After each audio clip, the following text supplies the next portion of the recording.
안녕하십니까? 네, 안녕하십니까? 오늘은 어떤 소식들입니까? 네, 블라디미르 푸틴 러시아 대통령이 2차 대전 전승 기념일을 맞아서 우크라이나 침공이 서방의 위협에 대응한 선제적이고 주권적인 결정이었다고 주장했습니다. 홍콩 신임 행정장관의 친중국 인사인 존 리 전 정무부총리가 선출됐습니다. 이스라엘 정부가 요르단강 서안 지구에 4천 채의 주택 건설을 추진하고 있는데요. 이 소식까지 함께 전해드리겠습니다. 네. 자, 지구촌 오늘도 첫 소식은 우크라이나 관련 소식입니다. 러시아가 2차 세계대전 전승 기념일을 맞았네요. 네, 9일은 러시아의 77회 2차 세계대전 승리 기념일입니다. 러시아는 해마다 이 전쟁 승리를 기념해서 이날 열병식을 포함해서 성대하게 기념식을 치러왔는데요. 올해도 모스크바 붉은 광장에서 기념식이 있었습니다. 특히 올해는 우크라이나 전쟁 중에 치르는 만큼 긴장감이 감도는 가운데 더 큰 주목을 받았습니다. 네네. 자, 러시아가 전승 기념일을 기해서 우크라이나에 대한 전쟁을 공식 선포할 것이다. 이런 관측도 나왔었는데요. 자, 블라디미르 푸틴 대통령의 입에서 어떤 이야기가 나왔는지 궁금합니다. 네, 현재 러시아는 우크라이나 동부 돈바스 지역의 이 친러시아 주민을 보호하겠다는 명분으로 이른바 특별 군사 작전을 전개하고 있다고 말하고 있는데요. 전승 기념일을 맞아서 이 군사 작전이라는 이 용어 대신에 전쟁을 선언하거나 핵 사용 가능성을 언급할지 모른다는 관측이 나와서 긴장이 최고조에 달했습니다. 하지만 푸틴 대통령은 이날 전면전 전환이라든지 총동원령 선포 등에 대해서는 아무런 언급도 하지 않았고요. 우크라이나에 대한 러시아의 군사작전이 서방의 적대 정책, 위협, 잠재적 침략을 막기 위해서 할 수밖에 없었던 조처라고 주장했습니다. 네, 일단은 핵전쟁 선언 같은 위협은 하지 않았다는 거죠? 네, 그렇습니다. 하지만 푸틴 대통령은 2차 대전 때 독일 나치와 싸웠던 소련의 붉은 군대와 지금 우크라이나와 싸우고 있는 러시아 군인들을 같은 선상에 놓고 비교하면서 지금 러시아 군인들도 조국 러시아의 주권과 영토를 위해서 싸우고 있다고 주장했습니다. 네. 그러니까 우크라이나 침공이 러시아의 주권과 영토 수호를 위한 것이다. 이런 얘기인가요?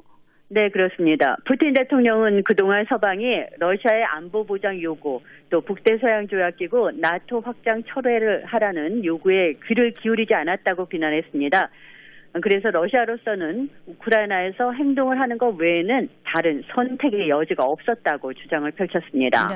그러면 우크라이나가 공격의 표적이 된 이유는 뭐라고 말했습니까? 네, 푸틴 대통령은 우크라이나가 미국과 그 동맹국들의 보호 그리고 지원을 받으면서 러시아에 대해서 침략 의도를 끝없이 갖고 있다고 주장했습니다. 러시아는 자국과 국경을 맞대고 있는 우크라이나가 북대서양조약기구에 가입하면 자국의 안보가 위태로워진다고 주장해왔습니다. 네. 자, 이런 가운데 조 바이든 미국 대통령의 부인인 질 바이든 여사가 우크라이나를 방문했다는 소식이 있네요. 네, 질 바이든 여사가 8일 우크라이나를 전격 방문했습니다. 바이든 여사는 우크라이나 서부에 있는 우즈호로드에서 볼로디미르 젤렌스키 우크라이나 대통령 부인 올레나 젤렌스키 여사를 만났습니다. 예. 바이든 여사의 우크라이나 방문이 사전 공지 없이 이루어진 거라고요?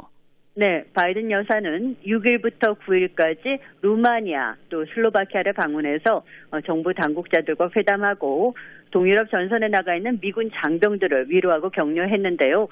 8일 미국의 어머니 날을 맞아서 우크라이나를 전격 방문했습니다. 바이든 여사는 올레나 여사와의 비공개 회담 전에 어머니 날에 이곳에 오고 싶었다면서 우크라이나 국민들에게 이 잔인한 전쟁은 중단돼야 하고 미국민이 우크라이나 국민들과 함께 있다는 걸 보여주는 게 중요하다는 생각을 했다고 말했습니다. 네. 자, 또 다른 주요 국가의 지도자도 우크라이나를 찾았다고요? 네, 주스틴 트리도 캐나다 총리도 8일 우크라이나를 전격 방문했습니다. 트리도 총리의 이 방문도 사전 예고 없이 이루어졌는데요. 크리스티아 프릴랜드 부총리, 멜리나 졸리 외무장관 등 이 트리도 총리 일행은 수도 크유를 방문해서 젤렌스키 대통령과 회담하고 또 러시아군의 민간인 학살 의혹이 제기되고 있는 부차, 이르핀 등지 등도 방문했습니다. 네, 자, 회담에서 양국 간에 어떤 이야기가 나왔습니까? 네, 트리도 총리는 회담 후 가진 공동 기자회견에서 우크라이나에 대한 5천만 달러 규모의 추가 무기 지원 그리고 1,000만 달러 규모의 새로운 재정 지원을 약속했습니다. 캐나다는 지난 2월 24일 러시아의 우크라이나 침공 후에 우크라이나에 대한 강력한 지지를 표명해 왔습니다. 네, 미국 정부도 최근에 또 추가 지원을 발표했죠. 네, 바이든 대통령이 지난 6일에 1억 5천만 달러 규모의 군수 지원 계획을 발표했습니다. 바이든 대통령은 계속되는 러시아 침공에 맞서 싸우고 있는 우크라이나를 위해서 미국은 강력한 지원을 계속한다고 강조했는데요. 미 국방부는 추가 지원하는 무기 체계에 155mm 포탄 2만 5천 발, 대포병 레이더, 전자교란 장비 등이 포함된다고 설명했습니다. 네, 러시아를 강하게 압박하는 모양새죠.